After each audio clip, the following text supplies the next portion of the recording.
Actualité. Ils ont été trop confiants, les faillites d'agents immobiliers ont quasiment doublé en un an. La baisse des taux de crédit, à l'œuvre depuis 8 mois, n'a pas permis aux agences immobilières d'éviter de nouvelles faillites qui touchent désormais des grosses structures. Too big to fail. Trop gros pour faire faillite. Ce principe, qui a été contrarié par la chute de la banque américaine Lehman Brothers en 2008, l'est aussi par la crise immobilière qui touche la France. L'envolée des taux de crédit, qui ont quadruplé en moins de 2 ans, a fait des ravages dans les agences immobilières.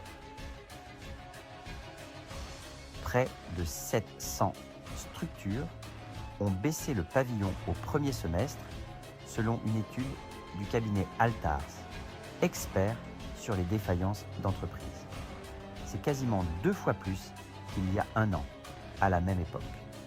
Un autre chiffre fait froid. Dans le dos, plus d'un quart, soit 27% des agences qui ont fait faillite à plus de 15 ans d'ancienneté. C'est pratiquement autant que les structures les plus touchées, entre 6 et 10 ans d'activité. Le taux de faillite est 2 fois plus élevé que pour les jeunes agences.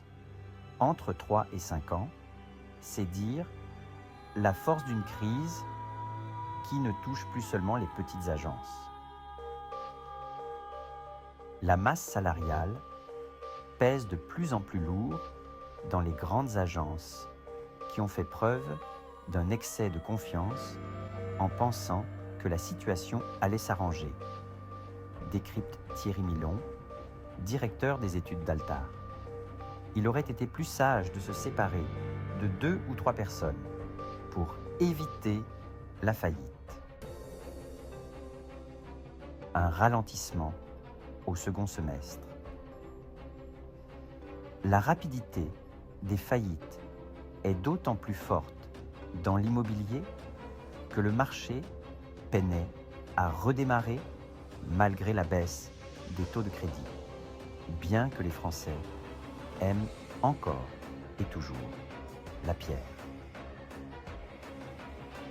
La crise politique n'a fait qu'amplifier l'immobilisme des particuliers. Reste à savoir si le prochain gouvernement prendra des mesures, notamment pour doper la construction de nouveaux logements. Les promoteurs et les constructeurs de maisons, vedettes pendant le Covid, et qui ne trouvent désormais plus preneurs, sont aussi à la peine. Pour les uns, le nombre de faillites a quasiment doublé en un an, de 56 à 103, selon Altares. Pour les seconds, elles ont grimpé de plus de 40 et 1% entre les premiers semestres 2023 et 2024.